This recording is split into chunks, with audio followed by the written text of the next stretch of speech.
They were both stunned by her action. He thought he had to fight the guards for a bit before they let him meet Lady Mila in person. Mila immediately opened the scroll and quickly furrowed after reading it. After rereading, again and again, she finally raised her head to look at the masked peon. "I understand. You can leave now and I'll see what I can do." The two of them did not understand what she was talking about, but they knew that their mission here was over. The two of them bowed for Mila and immediately started rushing towards the city exit, heading towards the kingdom of Doliver. Another month has passed by. The 8-kingdom cycle has a few days left. Caesar has already arrived with the Burton family's expedition to the capital of Doliver, where the tournament is taking place. Although the expedition contained a saint and many knights, they did not seem to be especially eye-catching in the streets here. All the sons of the dukes of the 8 kingdoms and the young princes of royal families also arrived with their companions. Seeing saints walking in the streets these days was no longer a strange thing. Celebrations and decorations were in place in the huge city, and was getting more crowded every day. An event like this is the best time to hold auctions and the best cover for holding important or suspicious high-level meetings without attracting attention. While everyone was doing what they had to, Caesar and another person with him were walking in the city, looking around at crowds and the calling merchants. I heard that my father used to walk in the markets too after every training solitude. Actually, he is still doing the same thing these days, but I still can't understand why. I wish I could answer you, but I also heard about him from the tales of the previous generation. The second person shook his head and replied to Caesar. "Don't worry, Uncle John. I think Dad would be glad to meet you and Auntie." Caesar patted Uncle John on the shoulder. That person was the boy Robin's mother gave birth to before she died. He's Robin's blood brother. Haha, I doubt it. I have a feeling that Big Brother already knows about our existence, but he didn't even ask about us. I'm not complaining here. He doesn't owe me anything. But his existence really affected me and my sister all our lives. Sometimes it affected us badly because he ran away, and now we are treated honorably like heroes because he sent you back. His presence completely led our lives, and yet we didn't see him once. Don't you see that this is miserable? John laughed with self-irony. He was still in the 14th level.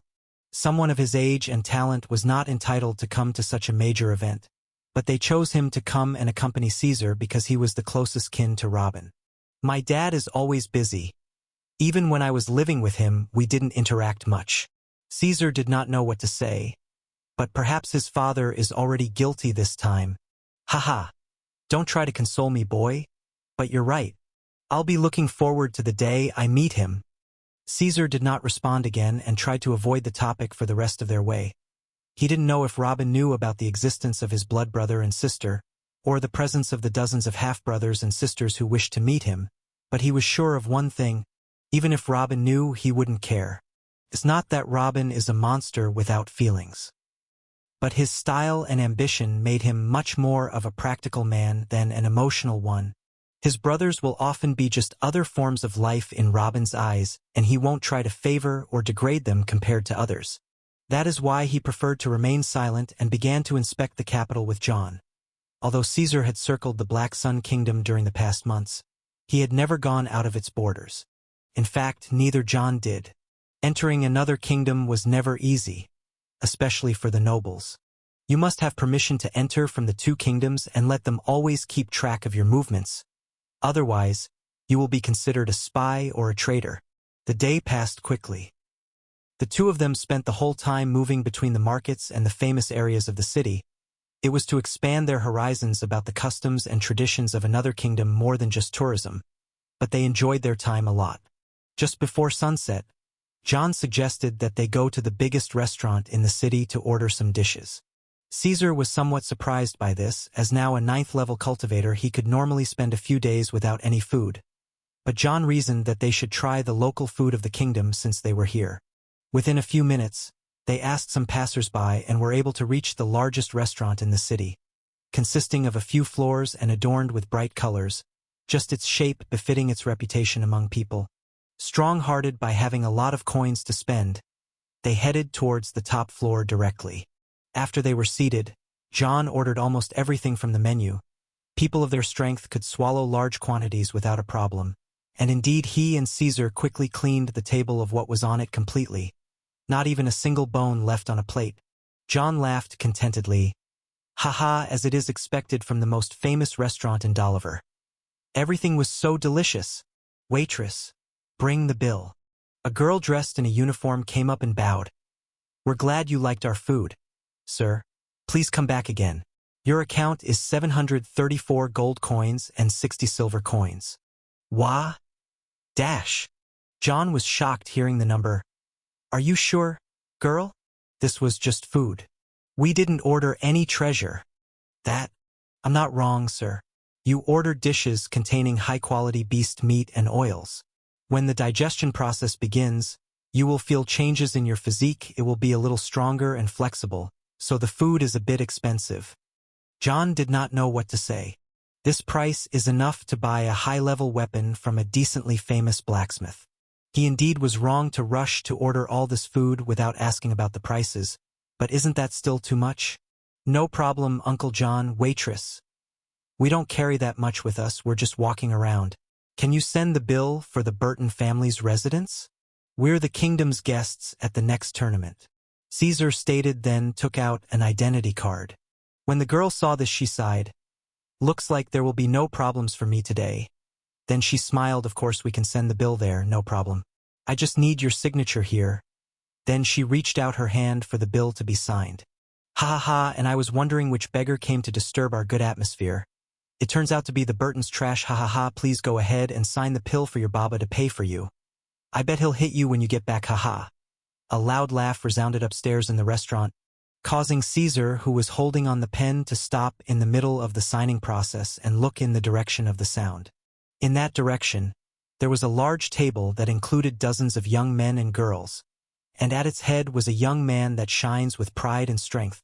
But the one who spoke earlier was of those who were sitting close to the head. He was a young man with black hair and sharp features, wearing shiny armor, and in his lap, a girl was sitting and looking at Caesar with contempt. And what are you? Caesar raised an eyebrow and quietly asked the person who spoke. Humph, from the Burton family and at the 9th level. You are that Caesar, right? The young man asked with obvious disgust. That's right, and you don't deserve the honor of seeing me here, and you don't deserve the honor of being in the kingdom in the first place. I don't know what the Black Sun King was thinking when he nominated a mere Earl family's offspring to compete with us. TSK, I really feel sorry for the Black Sun Kingdom. They ran out of talents, so they brought clowns, ha ha ha. The young man laughed out loud, and everyone sitting at the table followed him. Even the young man at the head seat smiled slightly. The presence of Caesar was really strange. The means of long-distance communication were not good at all. Just the most important news was exchanged with great distress by a series of spies that could be arrested at any minute. No one here knew anything about Caesar. But of course, they knew that this was the first time in history that one of the 8 kingdoms brought the offspring of an Earl family with him, and one in level 9 at that. No one could explain this. Is the Black Sun King showing contempt for them? Or is his kingdom really became useless? In all cases, the presence of a Caesar was painful to the eye. Oh? You said a lot of nonsense, but you still don't want to tell me your name. Looks like you're afraid I'll target you in the tournament? It's okay. I understand that. Caesar chuckled. Foolish. My name is Michael Tinley, son of Duke Tinley of the Kingdom of Dolliver. You say you want to target me? Aren't you afraid the cat will eat your tongue? Aren't you afraid that you can't get out of here alive? The last sentence he said slowly. Michael then rose from his seat and extended his hand to hold his sword. Caesar stood up as well and was ready to fight at any minute. At this time a slight laugh came from the side. It was the person at the head of the table. Ha ha. Sit down, Michael. No matter how much of a trash the guest is, he is still a guest in our kingdom, or do you want people to say that we are bad hosts? Caesar stopped in his place upon hearing those words, and John, who was walking beside him, tried to push him to continue moving forward while whispering in his ear. Please keep moving. There is a bunch of geniuses at level 10, and those guards are much stronger than me. But failed in the end. He knew this won't end well. Caesar turned and looked at the person at the head of the table. And calling your guests trash is considered a good hospitality here? The young man frowned. but Michael raised his sword and spoke before him. "You don't appreciate kindness when you see it. Prince Henry Dolev himself has blessed you with his protection, but you dare talk back to him? What if he calls you trash? Aren't you really a piece of trash?" "No, no, I am not. And I certainly don't need your prince's blessings." Or whatever that was. Caesar's fist started glowing white. "If any of you have a problem with me, come forward and fight it out with me. Don't hide behind the experts around you and let your filthy tongues out at me. Ha ha! Where did you get that arrogance from? Do you think you have no equal under heaven or what? Wake up, you idiot!" The voices of those present began to rise with laughter and sarcasm. Their gathering was very boring and they finally found something to have fun with.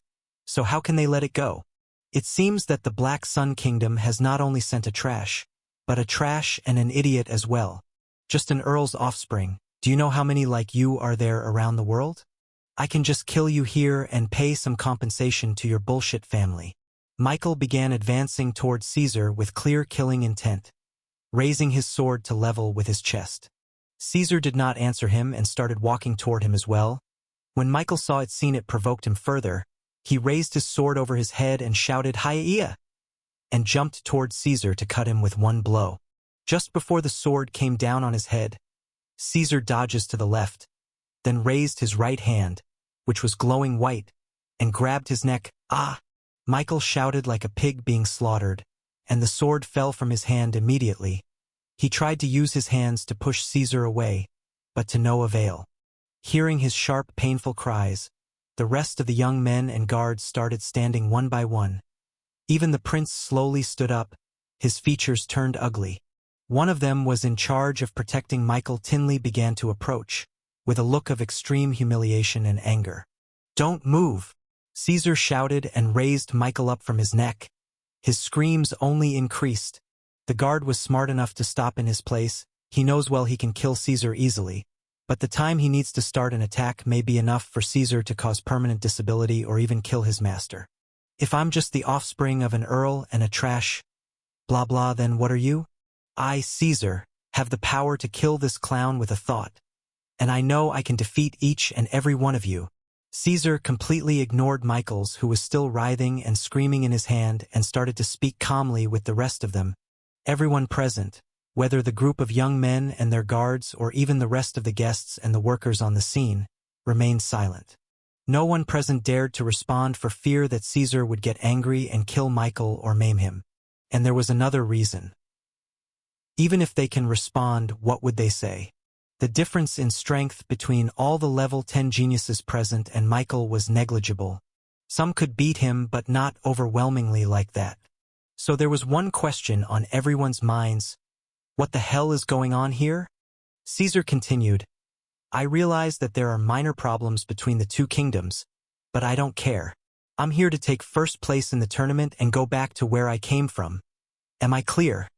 Those present gritted their teeth but didn't say a word, except for the prince, who couldn't stay silent any longer. "You're obviously a little better than we expected, but do you really think that Michael is the strongest here? Do you think you can beat me too? If you are confident in yourself, come and try me." Caesar beamed a dark smile. The prince gritted his teeth, but he did not make a move. Try him? His strength was obvious. Even if he managed to fight at length with him, there was a fair chance that he would lose. If this happened, his prestige would collapse. He finally gathered his resolve. "You want me, a prince, to fight you here? In a restaurant? What do you think the tournament is made for? Don't worry. We will fight sooner or later. Now let Michael go. If you kill him, neither you nor your family can bear what will happen. Don't worry, I control my strength well to keep him conscious, screaming like the pig he is for as long as possible. But I won't injure him too badly. Even though he was so shameless, he doesn't deserve to die. Or does he?" Robin chuckled and looked at Michael, who shrieked even louder. "I'm ready to leave him, but give me your word as a prince in front of everyone present that I shall not be harmed until I return to the Burton residence." Prince Henry really wanted to order to slaughter him where he stands, but the son of a duke was not something he could disregard. If Michael's father knows what had happened, then with his position as duke and the huge Tinley family would put so much pressure on the royal family. If Michael dead under his watch and didn't do anything to stop it, then his chance of reaching the throne would be 0. All right, you have my word. When Caesar heard this, he did not hesitate and throw Michael on a nearby table, breaking it. The person in charge of his protection rushed towards him at full speed. "My lord!" When it was confirmed that he had just passed out, he returned to look at Caesar and John as if he wanted to devour them. But he retreated when the prince gestured to him, and then Prince Henry looked at Caesar. "I hope you remain so arrogant after the beginning of the hunting event. I advise you to watch your back. Self-defense has become arrogance these days? A hunting event or whatever. It doesn't matter, let's go, Uncle John." Caesar turned and headed for the door, ignoring the murderous gazes directed at him. "Damn it!" Prince Henry threw his cup to the floor the moment Caesar left. "Hey you! How bad is it?" Michael's guard bowed slightly. "The skin around my master's neck has completely vaporized, sir. But his flesh and veins are fine. It's just an external injury that is not dangerous. After all this time he's been burned. The fire hasn't even touched the flesh? That Caesar let go the moment he was done with the skin? This?" One of the more powerful guards voiced as everyone was silent. That's exactly what everyone was thinking. The amount of control over his strength is terrifying. Send him to the residence of the Duchy of Tinley to be cured. As for that Caesar. The prince looked toward the gate and gritted his teeth. "Caesar, I hope you excuse me for not intervening. You must have sensed the level of strength of those guards." John Burton apologized. "It's okay, Uncle, I understand. But wouldn't you be better off just forgetting about it and leaving? Gaining the enmity of all these doesn't seem like a good idea. Especially that prince." John was very worried about what had happened. Their place as an earl bloodline from another kingdom gave them no protection here. "Why would I allow myself to be insulted? I can endure if my opponent is much stronger, but since he is weaker than me, why should I give him any face?" John did not know what to say. Since he is weaker than me, he had judged one of the princes of Dolliver to be weaker than him even before they exchanged a single blow? This kind of arrogance. By the way, Uncle John, how is the situation between the two kingdoms? It can't be too bad as we are attending a tournament here, right? Not bad indeed, but not too good either. We had a lot of small-scale wars on the borders over the years. The last and biggest one so far was about 15 years ago between Duke Everin from our side and Duke Tinley from theirs. But it ended quickly with no one claiming any piece of the other's lands. Caesar raised his eyebrows. Many wars, with the last one being less than 2 decades ago? How is that not bad? John shook his head. It will take too much time to speak about the affairs between the kingdom. Forget about it. Just let's get back to the family residence as soon as possible before we get into another trouble. After a few minutes of moving at their top speed, the two of them reached the family residence. John immediately asked an audience with St. Billy and told him everything. This incident is really weird. Did you feel something? Maybe they wanted to measure your strength to make plans to deal with you." Billy looked at Caesar and asked. "I don't know, and I don't care either. Whatever they throw at me, I will just burn it." Caesar shrugged. "Haha, that's the spirit anyway. They wouldn't have exaggerated so much even if you didn't get Prince Henry's word. We are officially invited guests. You can go now and get ready for tomorrow. We will be going to the main city hall to hear the announcement about the tournament details." "About this. We heard the prince say something about the hunting event," Caesar replied. "Hunting event? Are you sure?" "It can't be." Billy quickly stood up and shouted. "Is there a problem, Uncle Billy?" Caesar furrowed. Uncle Bailey was always calm and steady. He rarely acted like that. "No. Let's not get ahead of ourselves. Go now to rest and tomorrow we'll understand everything." Billy sat down and rubbed his forehead. Caesar didn't know why his uncle would act this way, but eventually he bent over slightly, then turned to leave. John was about to do the same when he heard Billy's voice. "Not you, John. Stay with me for a bit." Billy waited until Caesar got out and closed the door. Then he turned his head to look at John. "When I heard the story of what happened, I didn't hear your name once. Were you in the bathroom when this happened?" "Me? No. I was there. I just didn't try to interfere." John replied in a low voice. Are you an idiot? Billy raised an eyebrow. Excuse me? Are you an idiot? I kept quiet so as not to provoke the situation further. There were many guards much stronger than me there. You were appointed as Caesar's guardian. You didn't go out with him just to enjoy beautiful sights and eat at his expense. You fool! You were supposed to stand in front of Caesar from the first word spoken and try to calm the situation, and if he didn't calm down you would stand to die until Caesar was given a chance to escape. But you were silent because you didn't want to agitate the situation? The situation was already raging. Listen, you were given this opportunity thanks to your relationship with Robin, and I will absolve you of punishment this time because of your relationship with him too, but it will be the last. Get the hell out. Billy pointed to the door. I realize my mistake. John bowed and then walked out of the room. A few hours were nothing for a cultivator. The time of the gathering where the details of the tournament would be officially announced has approached.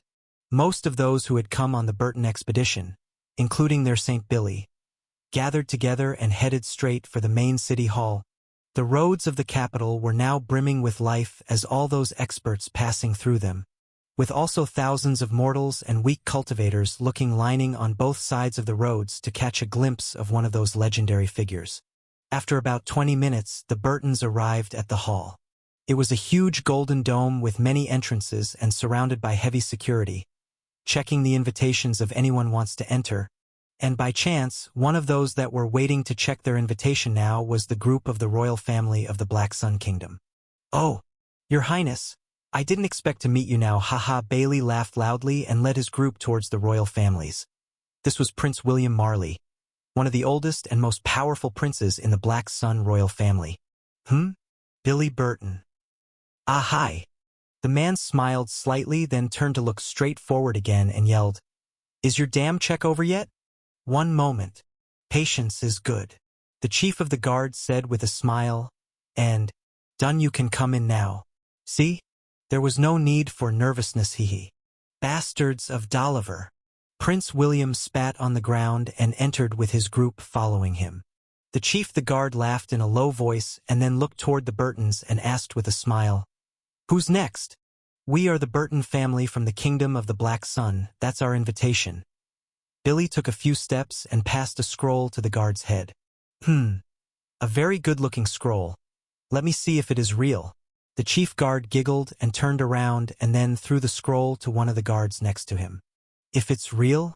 Do you think another saint would be free enough to impersonate me just to enter and hear the details of a tournament between the juniors?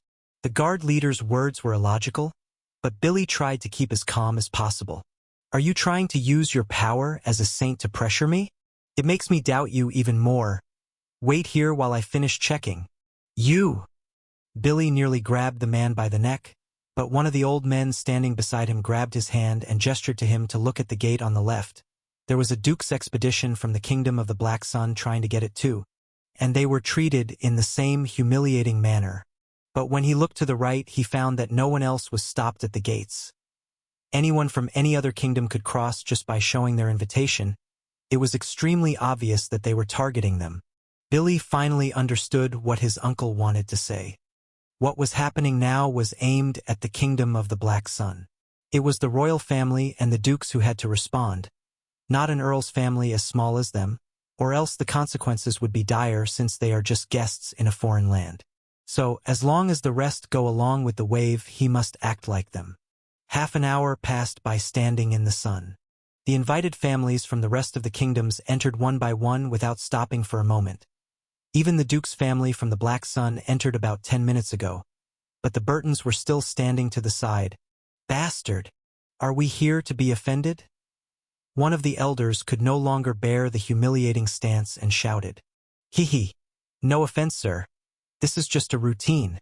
The head guard smiled. We have been standing for nearly an hour. The announcement will be made in a few minutes. Oh, I think you're right. Well, you can go in now. What about routines and verification? Billy replied in a calm voice, but a faint killing intent could be detected. You can say I'm in a good mood because you all stood obedient, haha. You can go in if you want. Billy paused for a moment, looking at the chief of the guards, thinking of all possible ways to kill him, but eventually sighed, "Follow me." The large expedition entered with their heads lowered, gritting their teeth after the humiliation they had seen, but all those present were whether strong or held high positions in the family, so they were able to calm their anger. The hall inside was very spacious. It was divided into 8 main areas. Families from each kingdom gathered in their allotted part. After a simple survey, Billy managed to find the corner of the Black Sun Kingdom, but it was completely full. There was no room for anyone from the Burton family to sit. They went too far. One of the elders shouted when he saw this. "What do we do now? Just stand here like clowns?" Billy didn't know what to do, whether to just keep standing up or leaving the place in anger would count against them. In the end, he had to choose the better of the two. He was about to curse the people in charge, then rushing out of the hall, when he heard a voice. "Oh, Caesar Burton, come on. Bring your family and come here." He ordered a few people sitting next to him to stand up to hand over their seats for the Burton elders. The whole Burton party looked in the direction of the voice. It was the voice of Felix Bradley, the head of the Bradley Military Institution where Caesar was studying. Everyone breathed a sigh of relief and headed toward him. When they arrived, Billy nodded at Felix. "Thank you, Sir Felix. You saved us from a really embarrassing situation." "Thank you, Headmaster." Caesar bowed slightly. "Haha, no need. It can be said that we have some ties now. Come sit here and let the young fellows standing up exercise their legs a little." Billy didn't know whether to laugh or cry. Exercising their legs? Even before the Burton family arrived, there was little space for the Black Sun Kingdom and many of them were already standing. "Sir Felix, what's going on here? Why are we being treated like this?" Billy approached and asked. "I don't know either. There have been conflicts between us and Dolliver at the borders for a long time, but it shouldn't be the reason for this treatment. This kinds of small wars happen everywhere, and it never affected the political relations between the kingdoms to such a degree. It also baffles me why they use the 8 Kingdoms tournament to suppress us. It should be a way to ease the political tension, not to raise it. Don't they know that the days are turning? Soon it will be our turn to host the tournament and we will make them drink from their own cup." Strange. Very strange. Felix shook his head. All the countries that have common borders have some conflicts, but they have common interests too. An insult like the one that is happening now has no logical explanation, for now at least. "It doesn't matter now. Carry on until we return home. His Majesty will decide our reaction then." The last word from Felix was barely finished when a voice echoed, "Haha! Welcome everyone to Dolliver. It's an honor for me, Joseph Dolev, to be in charge of hosting you and announcing the course of the tournament.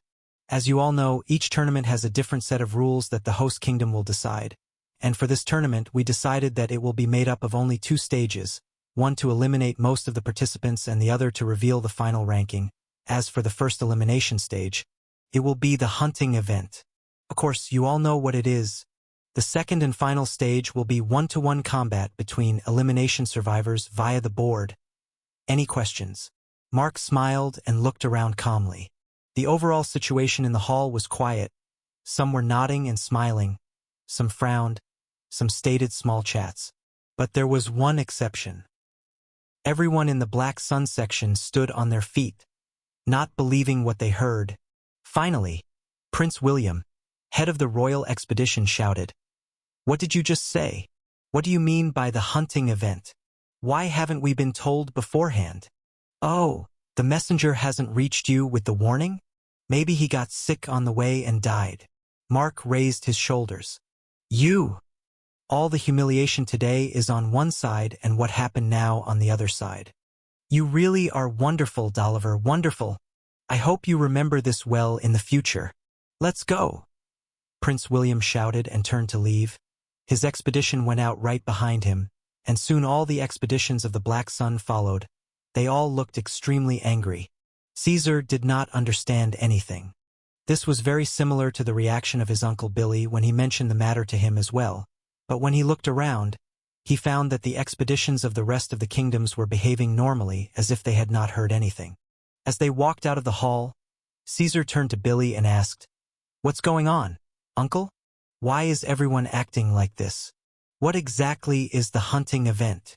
The hunting event is where you enter a large piece of land full of beasts ranging from the 8th to the 12th level.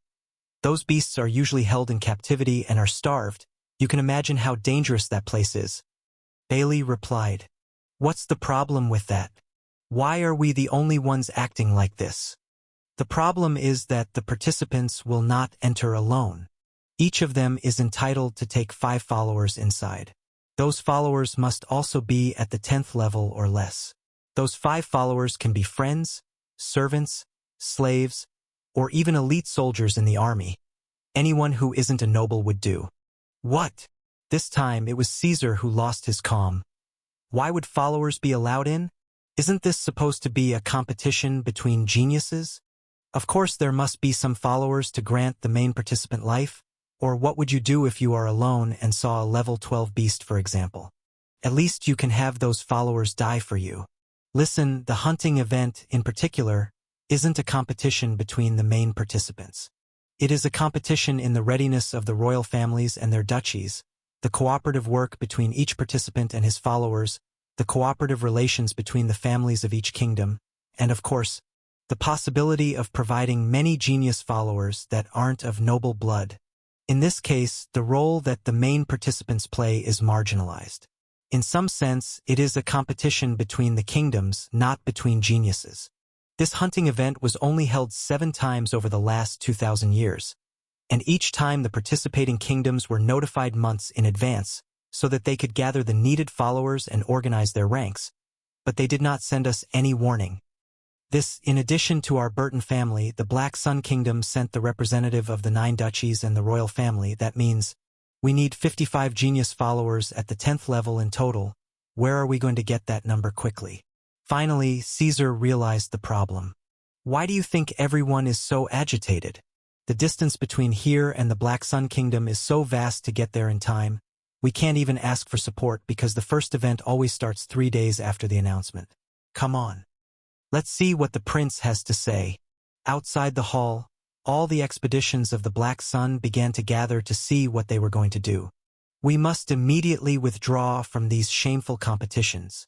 I agree. No one will say a thing if we leave now. Yeah.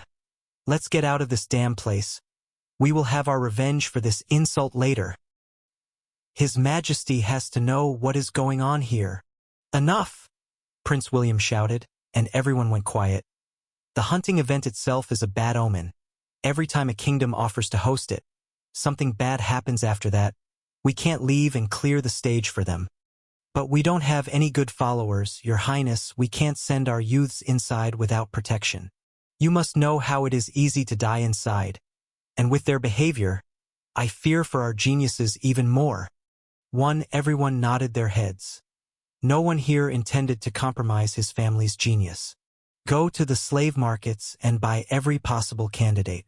Also, try to hire some from the assassination and mercenaries agencies. Our goal this time will not be to win better ranks, but to survive. I know what you are thinking, but we have to stay and join in to see what's going on here. And also, the kingdom of the Black Sun never withdraws from anything, no matter the circumstances, said Prince William in an indisputable manner. Everyone present nodded seriously, and after some further side discussions, they began to disperse. The young men returned to their family residences, while the elders went to search for suitable followers. A day passed quickly. Nearly everyone from the Black Sun Kingdom was busy searching for candidates good enough to be followers. None of them slept or rested for a moment. They turned the capital of Doliver upside down. But the obstacles were everywhere. The assassination organizations were busy, the gangs refused to hire anyone, and even the mercenaries refused to cooperate. After a whole day, they were only able to gather 23 candidates, all of whom were at the 8th and 9th levels. The Burton family's situation was the worst. During the whole day, they were able to buy 1 old slave at the 8th level. What do we do now? If this continues, we will find 1 more follower in the next 2 days, said one of the Burton elders at the meeting at the end of the first day. We must withdraw. Caesar is our hope to go back to being a Marcosian family again. We can't sacrifice him to gain some face for the kingdom. Yeah, let the royal family and the duchies fend for themselves. We are still from a little earldom. Let's just go back to where we came from. No one will notice our absence. That's enough. Billy hit the table. His Majesty himself has nominated us, and the rest of the duchies have agreed. They put their trust in us to get good results. How can we fail their favor and leave? Calm down, Billy. It happens in every tournament. Each kingdom nominates one or two more participants outside of the duchies and royal families.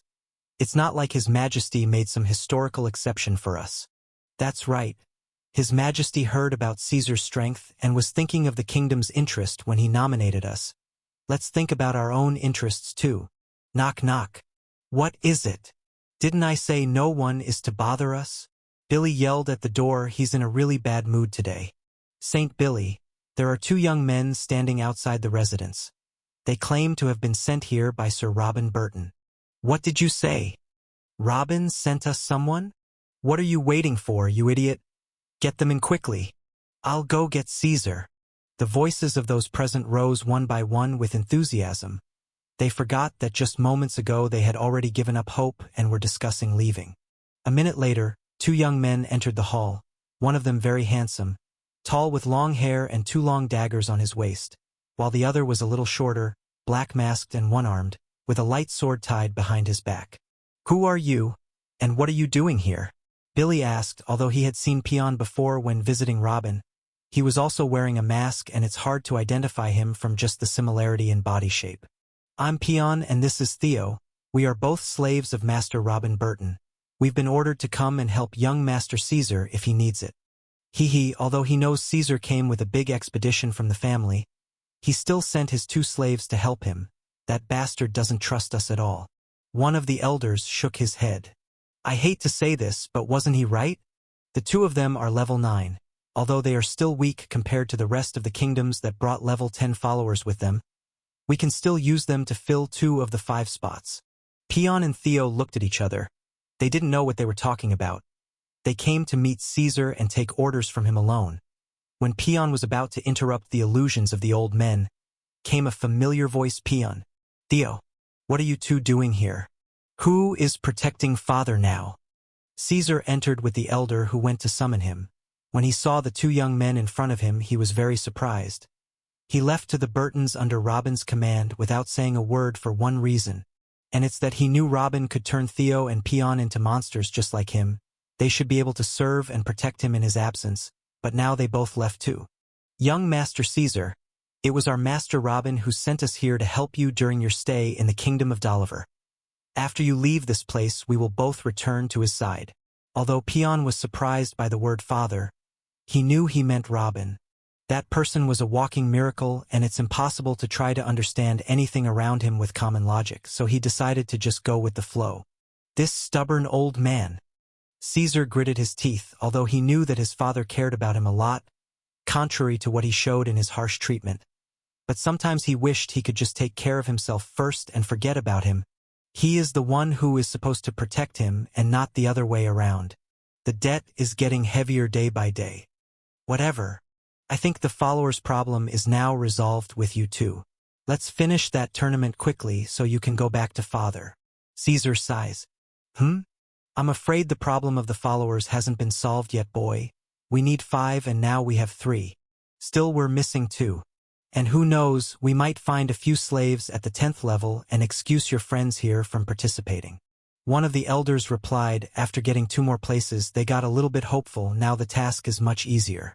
Send the person you bought to one of the other parties of the Black Sun. I will only be accompanied by Theo and Peon. What did you say? You are the hope of the Burton family. If we couldn't find you good followers before the event begins, you won't be allowed inside. Another old man shouted. Humph, when I was still with my dad, Theo was learning a heavenly law no less powerful than mine, and Peon being here with him means that my father probably gave him a heavenly law of his own too. In other words, these 2 are no less powerful than me. Do you still think that the 3 of us aren't enough? Caesar snorted. The attention of all the attendees immediately turned to the 2 young men again. After they announced that they were just slaves, No one paid much attention to them and thought they were cannon fodder that could be dispensed in the hunting event. But they both had the same strength as Caesar? Is this a joke? According to their assessment of Caesar's strength, he could exchange a few blows with someone at the 12th level and escape alive. If those two are the same, we're going to crush this year's tournament. Ha ha ha. Oh my God. Our Burton family will win the tournament, and one that will go down in history as having a hunting event too. This. One of the elders felt his heart about to stop. Quiet, Billy shouted, then looked at Caesar. I'm starting to get a little scared of your overconfidence. You do realize the differences between levels aren't very far, right? Especially in precinct levels, a single level difference can be completely forgotten in large-scale battles. 6 or 7 people of the 10th level attack a person of the 12th level and kill him. Although you might be the strongest individually and will most likely sweep the second round of the tournament, there is still a risk to your life in the hunting event, even with these two with you. Don't worry, Sir Billy. Our master has given us talismans that can save young Master Caesar's life if the situation got too agitated. That in addition to us being with him, I can promise you that he will get out of there in one piece even if it costs us our lives. This time Peon is the one who responded. What? It's impossible that you mean those talismans with the power of the 6th level. They will be useless against the beasts and cultivators participating in the event. Did Robin succeed in creating a new talisman? What is it? One of the elders jumped up from his place and grabbed Peon's shoulder. Everyone here was an elder or has a high position in the family. They all knew the secret of the talismans that Robin sales them. Sorry, my master didn't give us orders to reveal anything. He just told us to use it in time of danger. You can contact him in the future for more details. Peon refused directly, but he wasn't afraid to reveal the existence of the talismans.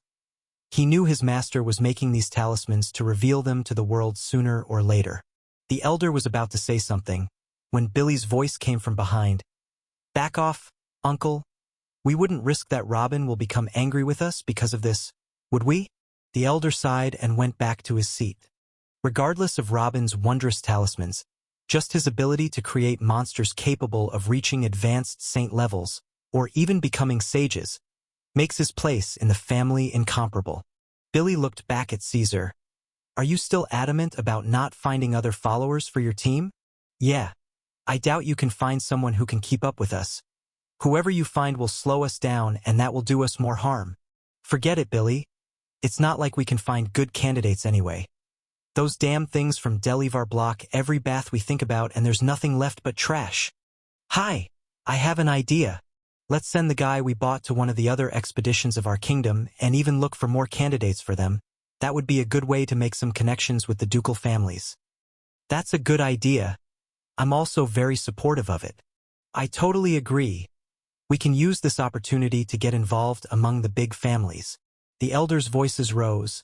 They had already forgotten that a while ago they were discussing letting those families act and leaving to protect Caesar. Hey, is there anything else you want from the 3 of us? Caesar asked. No, you can leave. During the next 2 days, focus on training in teamwork and coordination between you. All right. Caesar nodded and then turned to leave, taking Peon and Theo behind him. The vision of the 3 from behind made everyone present think for a few moments, until one of them ended the silence.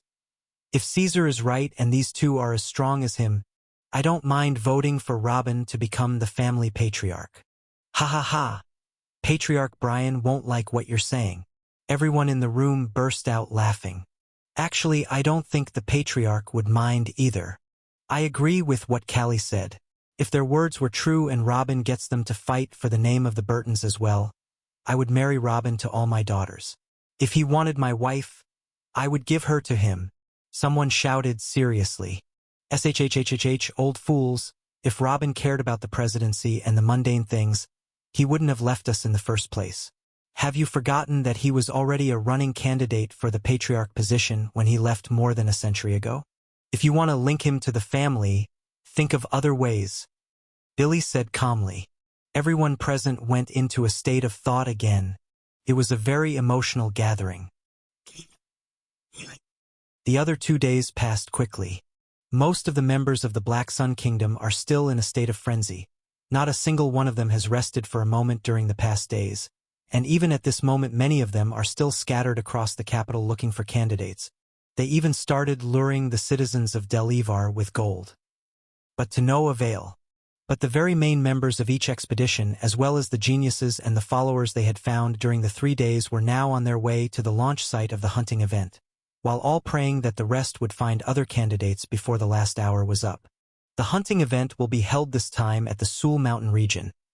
Delivar chose this area because it's already packed with beasts of the desired levels, and 8 gates have been constructed in different spots around that area, so that the squads of each kingdom would enter from their own gate to prevent those who want to monitor and plot for the lives of others. This was one of the conditions of the event that was agreed upon 2,000 years ago. There was no fear that the geniuses of the kingdom would work for the benefit of a chosen person in order to falsify the results and raise that person's status, for the dukedoms are always in a state of internal competition at every time and place. And this kind of competition's main purpose is to boast about strength and superiority internally more than externally. Why would they try to help one of their own? And even if one of them tried to help another duchy's genius, that's okay too. If a duchy decided to surrender, why would anyone care? The first stage only peruse is to clear the weak, not for real ranking. After the hunting event was announced 3 days ago, the information of the gate locations of each kingdom was sent to the expeditions of that kingdom, and now they all began to gather in front of their gate. Each duchy tries to show off to the rest of their kingdom duchies the good followers they brought or their rare genius. But the same fighting spirit was missing in front of the gate of the Black Sun. 7 out of the 10 expeditions had arrived, and they were all busy together trying to assess the current situation. How is it going on with you? I found for so far they are in the 8th and 9th levels. I got 3, 2 at the 9th level and 1 at the 10th level. We were able to find the needed 5, but not one of them at the 10th level. Sigh, we only found 4 and none of them is good enough. Prince William was standing in the middle of the group, listening to every word, and his features were getting worse after each sentence. No slaves? No Damascenes? Not even the damn mercenaries? It is illogical that the capital of a strong kingdom like Delivar lacks a few cultivators of a good level. This is a plot from the beginning against us so that we can't recruit anyone decent. So what to do? We can't send our youth inside to die uselessly. Just wait until everyone comes after we'll decide what happens. The prince replied calmly. There were still 2 duchies, and the Burton family hadn't arrived yet. He had hardly finished, and one of the 2 duchies arrived, then the Burtons, then the last duchy. When everyone arrived, the prince started to speak again. Of course, I don't need to tell you how dangerous the situation is. Something strange is happening, and we are forced to go through it against our will. But the difference is that we don't have to follow the traditional rules as long as they don't abide by them. According to the rules, each genius must enter with his 5 followers and immediately start killing beasts, cutting and collecting tokens from them such as one of the fangs or one of the eyes of each beast they kill so that it is easy to carry and move with it. The hunting event will run for 3 days, and at the end, the ranking will be made based on the number of tokens that the team has and on the level of beasts they got the tokens from. Even under normal circumstances, it is not easy. Entire squads have disappeared inside during previous hunting events and were said to have been eaten by the beasts. But everyone knows that those were often killed by other squads. Killing the other candidates for any reason is forbidden, but if there is no evidence, then there is no crime. Listen to me carefully, pay attention to your safety first, stay close to each other, and do not be ashamed to ask for help if there is a problem. Any one of you who refuses to help another in trouble will be severely punished, and none of you will be held accountable for bad results even if you did not hunt a single beast. Youngsters, did I make myself clear? Listen to me carefully, pay attention to your safety first, stay close to each other, and do not be ashamed to ask for help if there is a problem. Any one of you who refuses to help another in trouble will be severely punished, and none of you will be held accountable for bad results even if you did not hunt a single beast. Youngsters, did I make myself clear? Yes. Caesar and all the young geniuses in the group shouted. Good. And now we come to the embarrassing question.